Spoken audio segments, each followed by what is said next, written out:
Alright, what's up guys? Today we're going to be talking about Dice Throne 2v2 team compositions from the Season 1 and 2 characters. Let me start this off by saying these are my personal opinions. These are what I've seen work. I am not a Dice Throne professional. This is not the end-all be-all. This is just my ideas and what I've seen work. There will be timestamps for you to skip to what your main or character you want to see, what other characters would go well with them. I will be repeating myself quite a lot through this video because I want to describe each character and exactly what works for them. And without further ado, let's get right into it. Moon Elf time. Alright, Moon Elf. Moon Elf's a really cool character.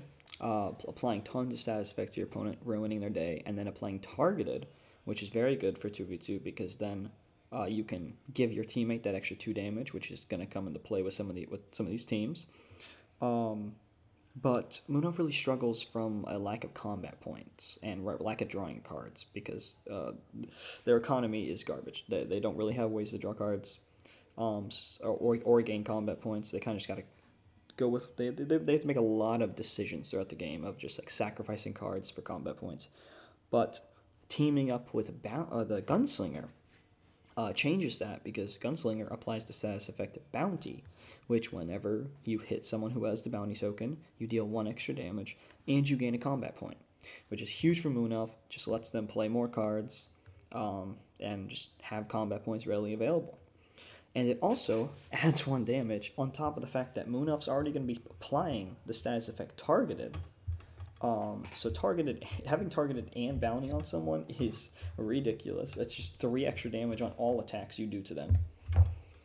And I believe it's all sources of damage for maybe both of them. And if that's true, like that's like defense rolls going back at them, collateral damage possibly. Just very, very good team.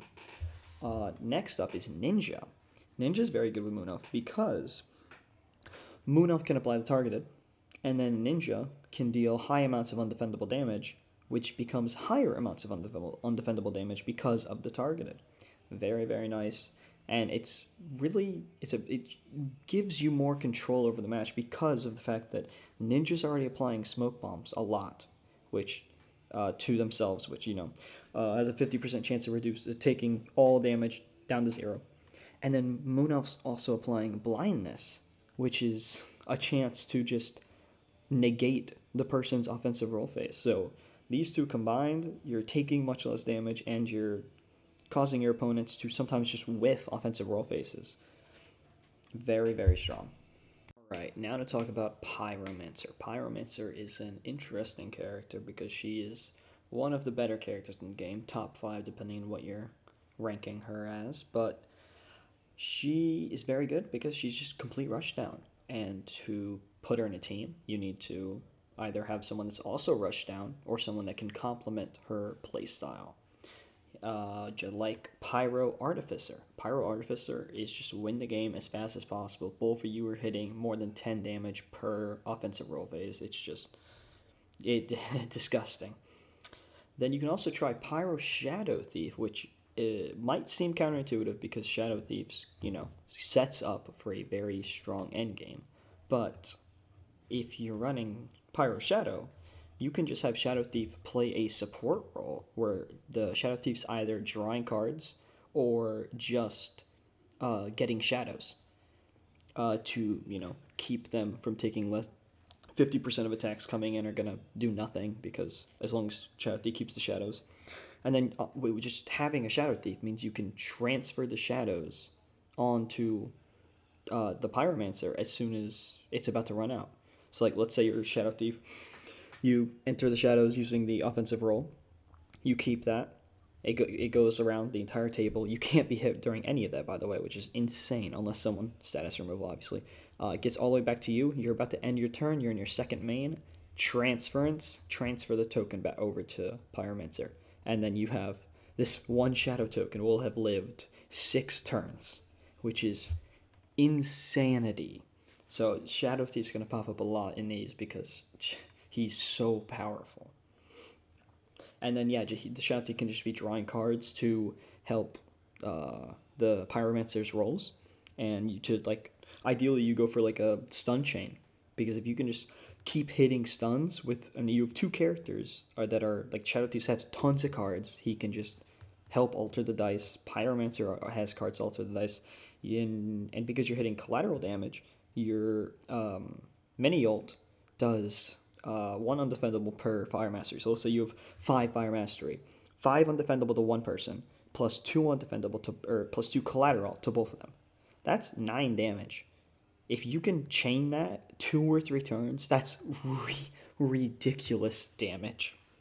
And finally, Pyromancer Ninja. Pyromancer Ninja is really cool because Ninja's smokescreen, where the ability reads a chosen player gains smoke bomb and 2 ninjutsu. The wording's important because it says a chosen player. The ninja can just be giving ninjutsus to the Pyromancer so that the Pyromancer can use these on her combustions, on her just large straights, to possibly make the large straight undefendable, or just buff the damage, or inflict delayed poison, which is insanity. Ninja is an amazing support character for this reason. And then just the smoke bomb. You're just taking 50% less, well, 50% less damage in a 1v1, but probably around 25% because you're not always going to be hitting the Pyromancer or whoever has the smoke bomb. So yeah, and playing in 2 players just gives the ninja player basically 6 stacks. Like the stack limit for ninjutsu increases to like 6. Very, very powerful. On to Shadow Thief. Shadow Thief is one heck of a character. Yeah, to start off, basically anybody is good with Shadow. It's just having Shadow Thief on a team makes it 10 times better. I'm going to mention Shadow Thief a lot throughout this video because Shadow Thief is just amazing. He can perform any role you need. He can just be draw support, just drawing cards so that he can manipulate his teammates' dice. Or he can be the main focus of the team, where his teammate is just a defensive character that's trying to slow down the game to help Shadow Thief accomplish his goal, his end state, where he's unbeatable. Yeah, just he's really flexible in these teams, and he just does a lot. And then also Shadows, dude. I could make an entire video on Shadows, dude. Shadows is beautiful in teams because of the fact of the beautiful card called Transference. Transference is awesome because Shadows will go away if you start and end your turn with the Shadows token.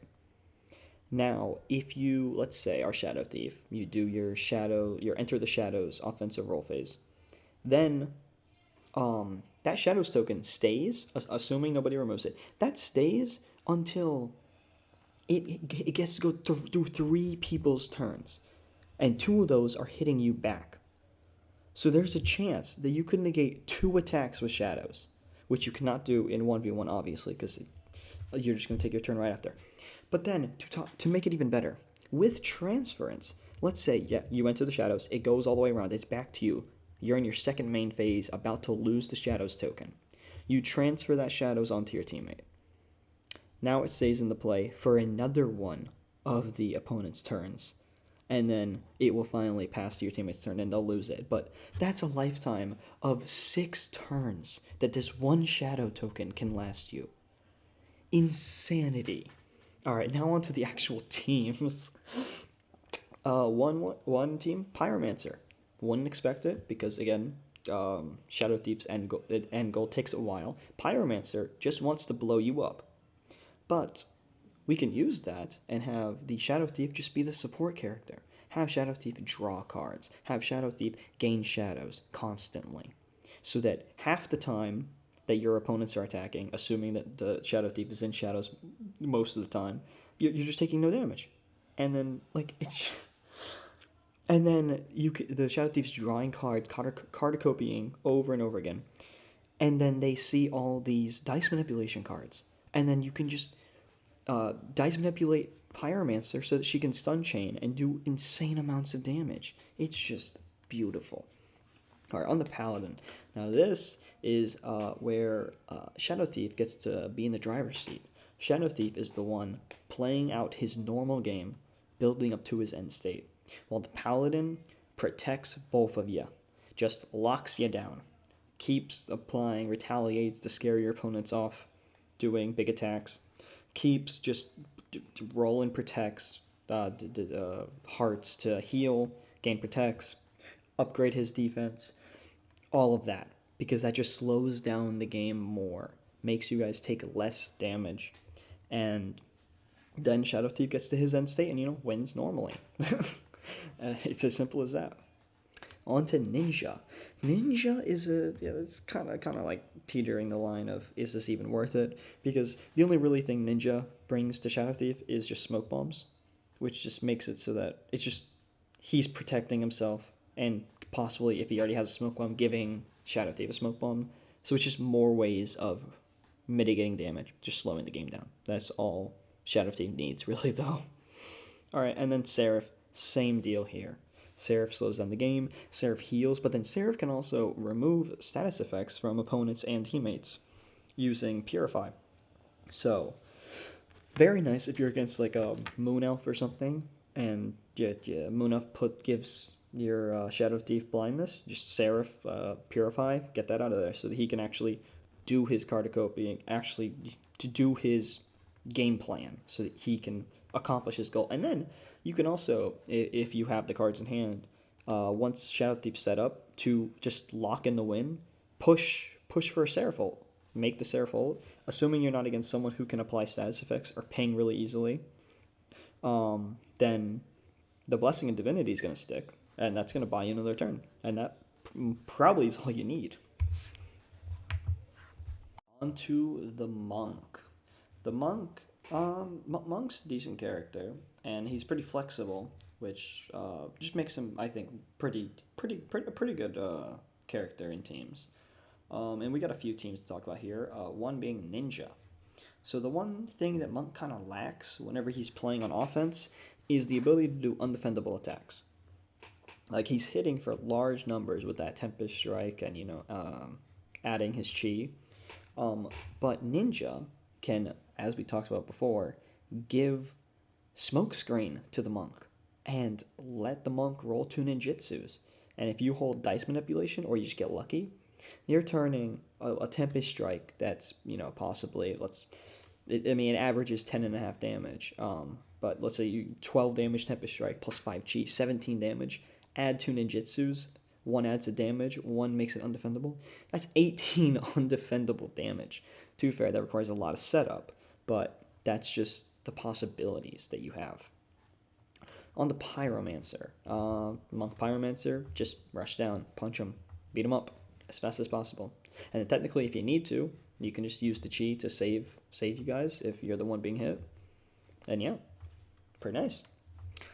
Then onto Paladin, basically the same as Pyromancer, except you're bunkering down with the Paladin.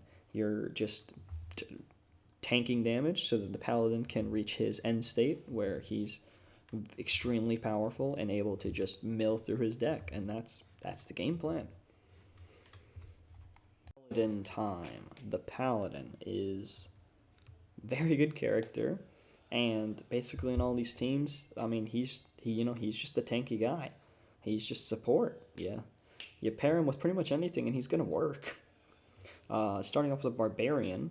Barbarian's not a great character by any means, but Paladin can kind of help him accomplish his game plan by just slowing down the game, giving the Barbarian retaliates, so that even if they're, like, ideally the opponent's swinging into Paladin defense, obviously, but giving Barbarian retaliates makes it so that even if they're not hitting into Paladin defense, they're still going to take some damage for it.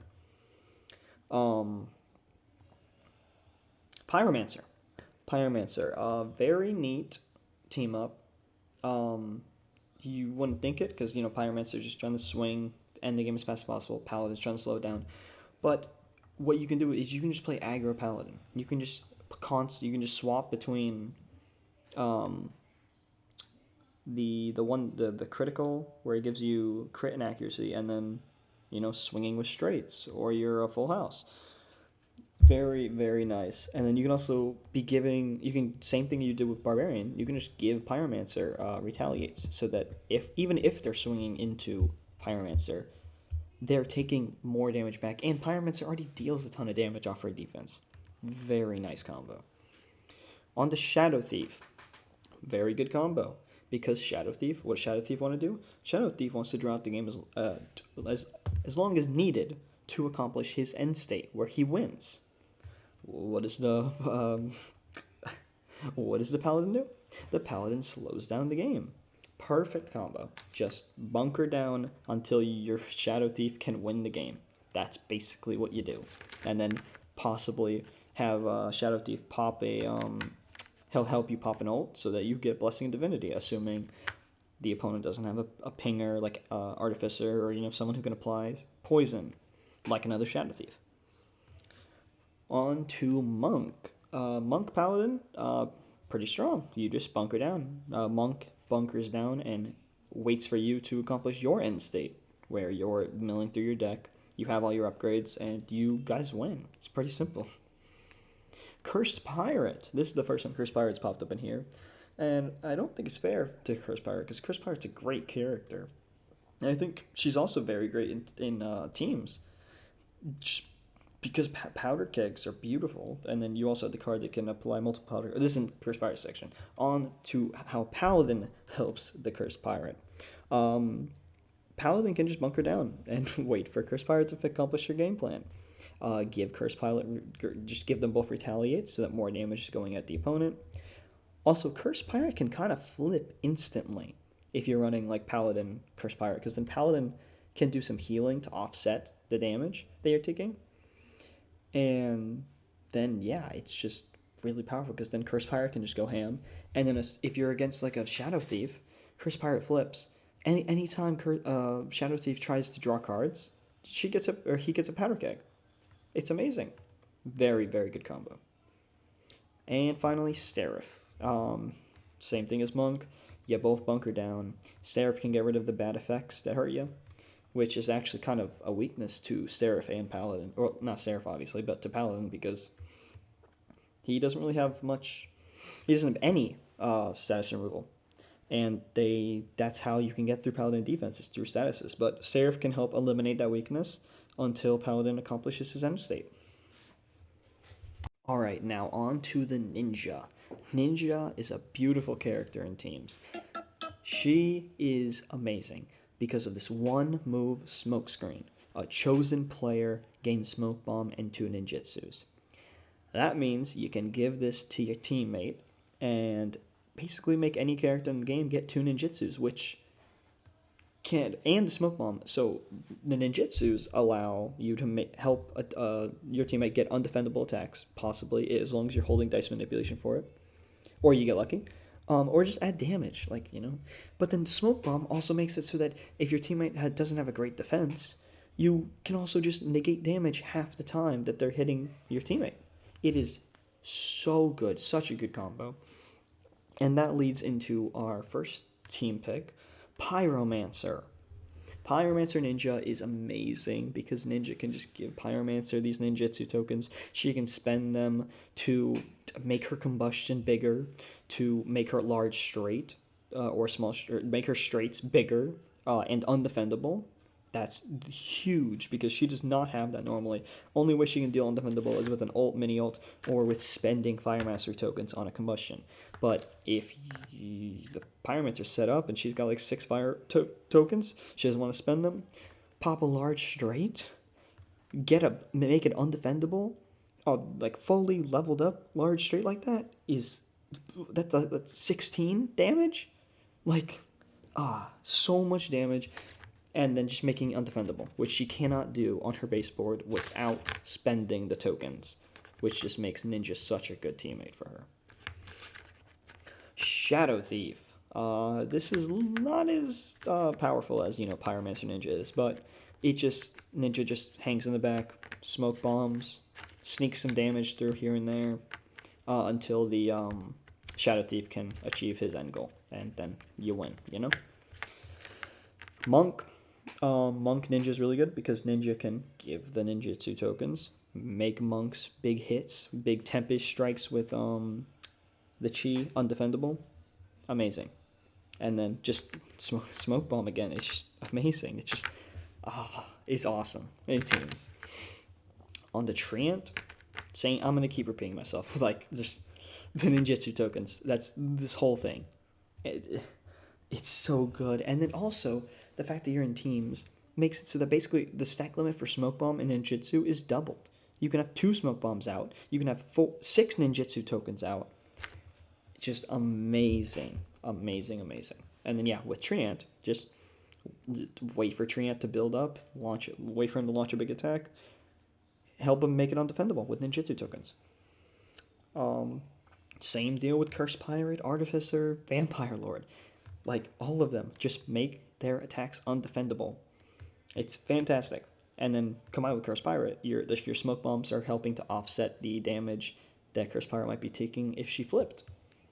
Very, very good.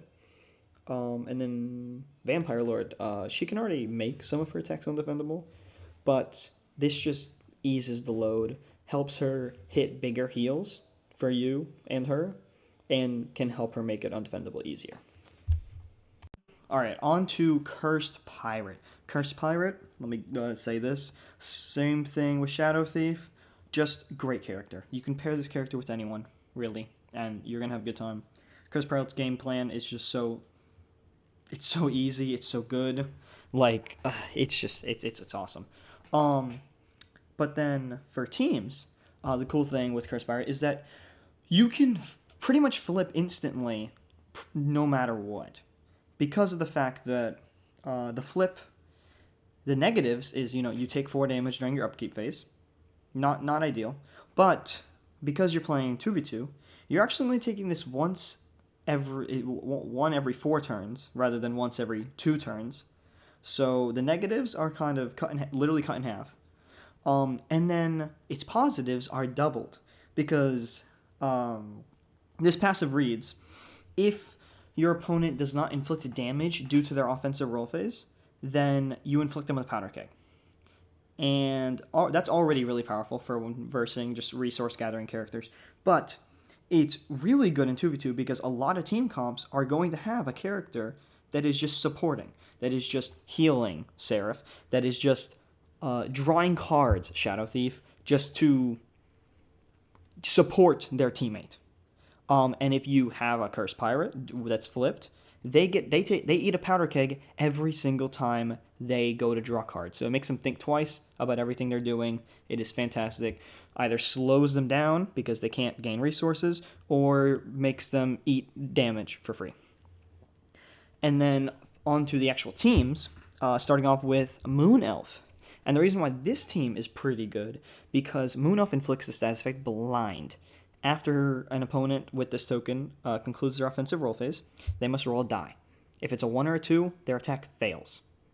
And on its own, this is just very, very strong. But then combined with a flipped Cursed Pirate, if this blind hits, they not only whiff their offensive roll phase, they also eat a Powder Keg. Very, very strong, especially you can save dice manipulation for this blind roll. So, like, a So Wild is definitely worth it in this case because you're not only making them whiff an offensive roll phase that could be causing you to eat however much damage, but you're also inflicting them with Powder Keg. It's damage and makes them fail their attack. Just amazing, amazing combo. And that brings us to our second team up with Seraphim. Seraphim's already an amazing top-tier support character for 2v2. The healing, the removing of the status effects on the opponents and on your teammate, very, very strong. But then when combined with Cursed Pirate, you inflict Blinding Light, which is like Blind, just a little bit worse. You roll a die. If it's a 1, they miss. The attack fails. 2 or 3, it cuts the damage in half. So, but same thing here. If you have dice manipulation in hand and you inflict Blinding Light on somebody, you can force their attack to fail, and if you're flipped as Cursed Pirate, they fail their attack and they get a Powder Keg. Just insanely strong. The only other thing is, of course, I already said, pretty much anyone's going to be good with Cursed Pirate, but these are the specific examples. And so Ninja. Ninja's nice, again, for anyone, because Ninja gives those ninjutsu tokens, lets the Cursed Pirate deal undefendable damage if planned accordingly. Like if you plan in advance, you have a 6 in hand or something. Very, very nice. Just undefendable damage. It's huge for Pirate. Alright, last up is the Vampire Lord. Vampire Lord, uh, pretty strong in teams. Because of her big healing and the characters that can help her set up that big heal to win the game. Like Moon Elf. Moon Elf doesn't do anything directly to like help Vampire Lord get a huge heal, but it's the blind. The targeted's just making 2 more damage for Vampire Lord to heal. That's just, I mean, 2 health is 2 health, and it's a net 4 health if Vampire Lord's healing it, because 2 to them, 2 to you. Um, and then blindness can just help slow down the game, help Vampire Lord set up for that big heal. And now Shadow Thief. Shadow Thief is a big one for Vampire Lord in my opinion, because Shadow Thief can just play on the passive and just draw cards, so that he has dice manipulation, so that he can push for a Vampire Lord ult. And if you do that, not only are you getting a big heal that's undefendable for Vampire Lord, you're also allowing Vampire Lord to grab anything out of her deck to possibly chain into another ult. And like, it's, yeah, it's good. You probably can't land 2 heals back to back because of the lack of blood tokens, but you can. It's just very good. Set of 2 ults. I mean, who wouldn't want that? And then onto Ninja. Ninja Vampire Lord. Vampire Lord already has quite a few ways of making attacks undefendable, but Ninja just helps. The ninjutsu tokens, smoke bombs. Smoke bombs help slow down the game. That helps Vampire Lord.